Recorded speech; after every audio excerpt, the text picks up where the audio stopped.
I'm Claudine Wong from KTVU in the San Francisco Bay Area, but I'm joined now by Todd Colgrove, coming to us from Nevada, the director of the Carson City Library there. Todd, so great to talk to you. It's a pleasure. Thank you, Claudine.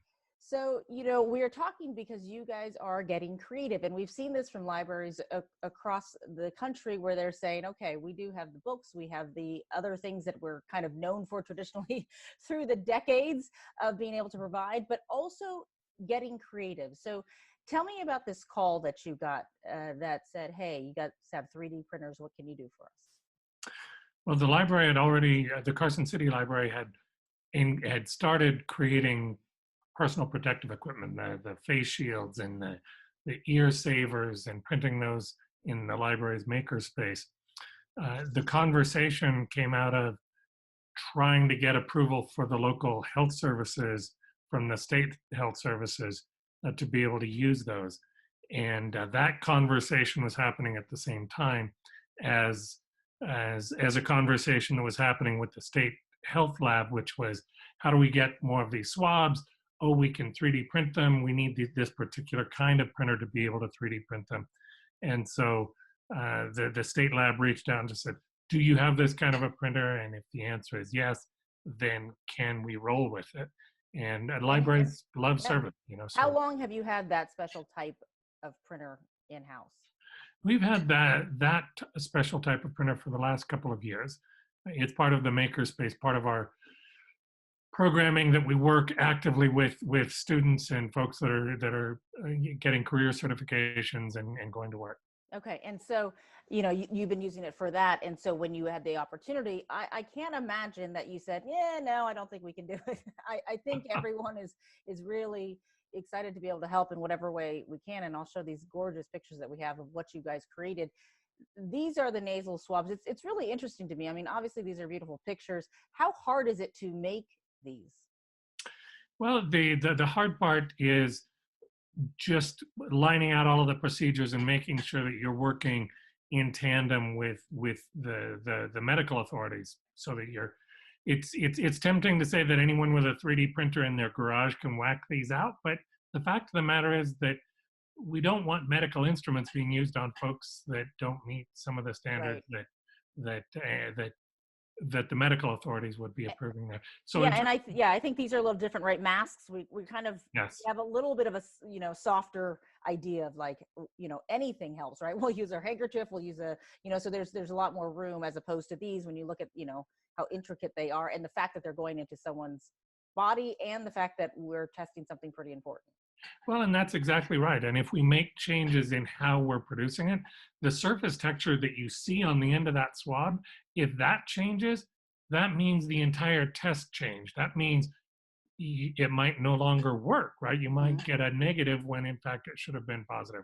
So the hard part with this is just adhering to the standards and making sure that each swab that comes out of that printer is identical to any other swab that comes out.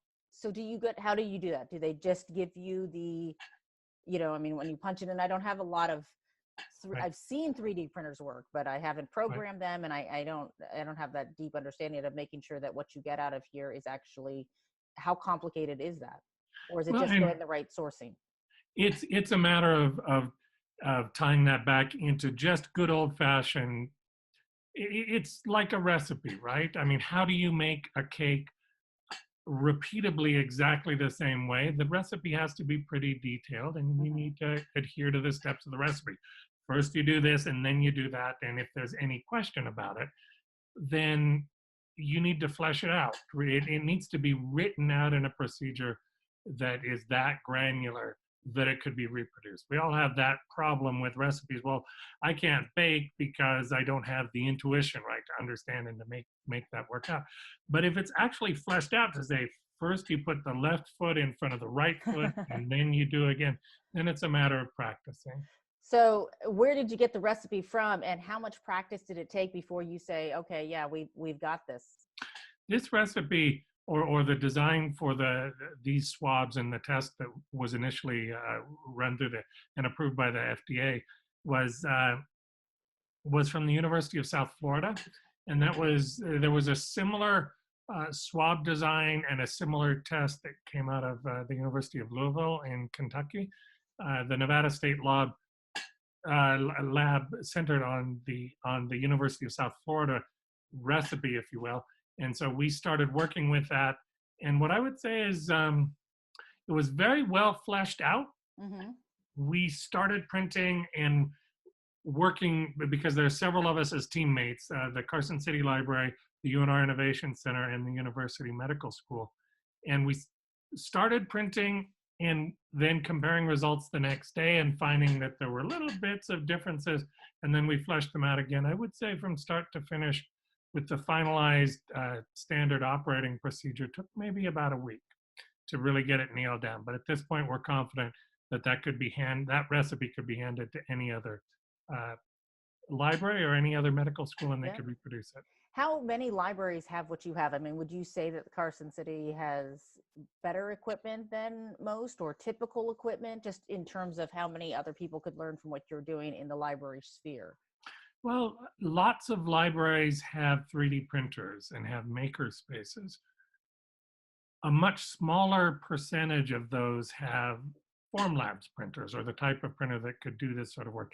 It's a higher order printer, and I would say in the state of Nevada, for a frame of reference, I think we were able to backtrack and find all of 8 of these types of printers in the state that could do that. One of them is at the Carson City Library, and others are in dental offices. Mm-hmm. And then, of course, the Innovation Center. So none of them were in other libraries in the state. So it's a pretty rare bird. So it's unique that you have the chance to do this, and Yes. certainly I think exciting for your staff, because this has been a difficult time. How many are you making then now? Well, with each print job produces 324, and it takes about just shy of 17 hours. So in a 24-hour period, it's probably about 520, 530 swabs a Which day. is great. And where are they going? I mean, where's the supply chain in that? Those 530 swabs join with another, I'm going to say probably about 1,200 swabs that come from the Innovation Center, and end up being a little bit north of 2,000 swabs that go day by day to the state lab, where they then go through and quality control them and autoclave them to make sure that they're sterile, and then put them into the packets or the test kits, actually. Which is fantastic. So you have been going for how long now? How many days have you been creating these? Wow, Holding you to the fire here in terms of, but I'm just trying to figure out if it's been long enough for you guys to say, yes, you're getting the feedback back from the state lab going, these are great, keep it up, keep going. Have you had to tweak anything? Because we're all becoming, in different industries, all sorts of different industries are making different products than they were used to, and different services than they had been trained to do. And so some of that is just to make sure that it's all working. Yes, and it's a really good point. So although it would be really hard for me to answer exactly the number of days without looking at the calendar, because they all blend together like you're experiencing. But what I would say is between 10 and 15 days that we've been underway, and we're underway enough that now we have the procedure down, and it's actually at the state lab where they're doing their final tests and approval, because the director of the Nevada State Lab wants to make really sure that none of these swabs end up going out and breaking off in someone's nose. Yeah, that seems like a good thing to right. I mean, and there was an anecdotal story of somewhere in the country where 1 or 2 people had that happen, not with this swab design, but just with swabs in general. In general, as we try to speed things up and try to get more out there are going to be issues that arise. And so he asked that we pull back and bring in faculty from the engineering school, mechanical engineering, to do some tension swap tests to make sure that it meets the standard and isn't going to just snap off. Yeah, no. And it's our understanding that those tests are just finalizing right now, and they're going through and varying autoclave times and so on. And we're expecting those to be in the test kits going out to the public by Monday. Well, that's fantastic. it's interesting when you took on the job of director of the Carson City Library, and someone said, "Oh, and by the way, that will include making medical grade swabs for testing." Would you have been Yeah. like, "Okay, that's nuts"? I mean, it's an interesting thing to in the library sciences and in the industry to now have a chance actually to have people take a different look at the business that you love and the industry that you love, and see Yeah. what libraries, how they can come into the future as well. You are absolutely right. And what I would say is, I mean, the answer is yes. It sounds nuts. I think if you talked with any other library director anywhere around the country, they would say yes. On a daily basis, they encounter something that is nuts, and we it's part of what we really love about this sort of an environment. In my case, it's the right combination of background in the sciences and connections with the community to be able to, and having the right printer to be able to launch this. But really, it's from a bigger picture standpoint, it's what libraries do, right? There's a real temptation. Folks often think that libraries are just about the print book, and they've Mhm. really only been just about the print book for probably the last 150 years or so, when when Yeah. print books were mass produced and we could engage in these competitions for building identical collections. But if you go back 2,000 to 2,500 years, libraries have often been involved with this sort of craziness, this sort of wild idea. 2,000 years ago was what was happening in the Great Library of Alexandria when Aristarchus was inventing or measuring the distances to the nearest sun, or Hero was inventing the steam engine. All of those things took place in the library, and we lost our way a little bit, thinking it was just about this quiet spot and let's calm things down. But in Yeah. the last 30 years, it's been about makerspace and innovation and activity. So it's really Well, do you thrilling. think though that it's a lesson learned to, I mean, the fact that, and I'll pull up because I just pulled up a little image of you guys as a Yes. makerspace learning center, that it is a lesson to to figure out how to innovate even in these older, more traditional spaces, so that when these opportunities come up, we can reimagine and Yeah. reinvest in the community, because certainly libraries need their community backing and need people to recognize what role they can play, in this day and age, and in a world of audiobooks versus paper books and things like that. It's not showing people that it's not just about books, also is part of ensuring the library's You are future. absolutely right. I would say if you talk to 100 different people, the library is 100 different things to them. And we have to use every tool at our disposal to try to engage our community and get kids involved early on to learn about science and the arts and engineering so that they grow up and become the kinds of adults that we want. That's where libraries start with story time, and it ends up with things like you were saying, writing music or programming computers or 3D printing we nasal swabs, Yeah, right? we've gone away from the part where they're teaching us how to use the card file and find some of the Thank books. heaven, right? Isn't that I exciting? know. Although Yeah. I got really good at that, so I mean, if it ever comes back, I'm in good shape. Yeah, how has this been for your community specifically? I'll pull up some pictures. I know this is Yes. this is in the day where we could still just socially distance, so masks, and we're Right. still in this space. And wow, how that changed pretty quickly. Boy, then that's exactly right. I would say it's been a mixture of terrifying and confusing and also uplifting at the same time.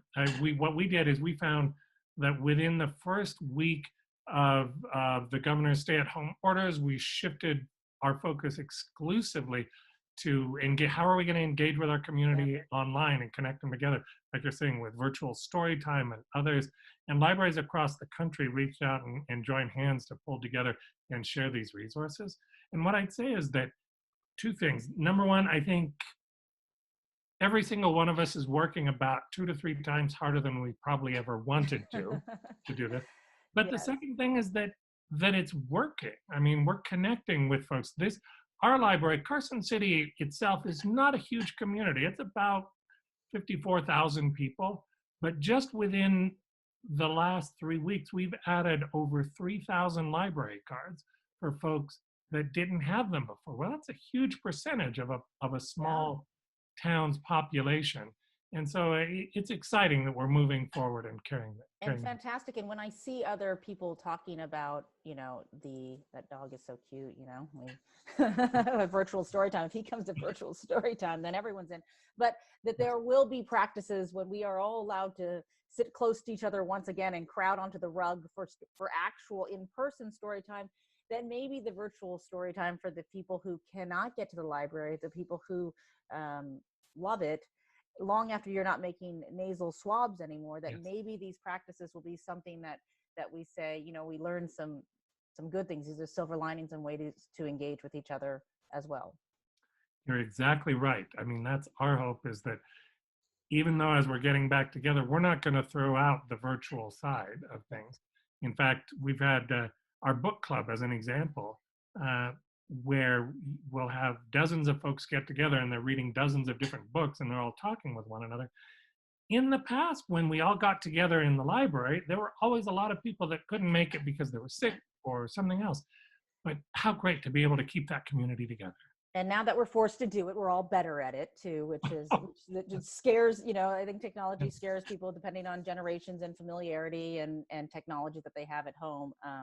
But certainly now that we are better at it, it maybe makes it, we are forced to engage in this way. And so maybe we'll benefit from that engagement. Isn't that wonderful? Yes, I hope so. Well, Todd Colgrove, thank you. Thank you, Claudine, and thank you, your viewers. And I need to underline, if any of your libraries have a form printer and they can help the state of California, please have them reach out. We'd be thrilled to work with them. That collaboration is fantastic. And I think sharing the ideas across industries, I mean, our world in so many ways got a lot smaller as we find fewer differences, and this battle against this pandemic, we do it together. So I'm sure we will make sure that people reach out to you if they've got that printer and they're like, hey, wait, I could do that too. That would be fantastic. Todd Colgrove, director of the Carson City Library, thank you so much for joining us.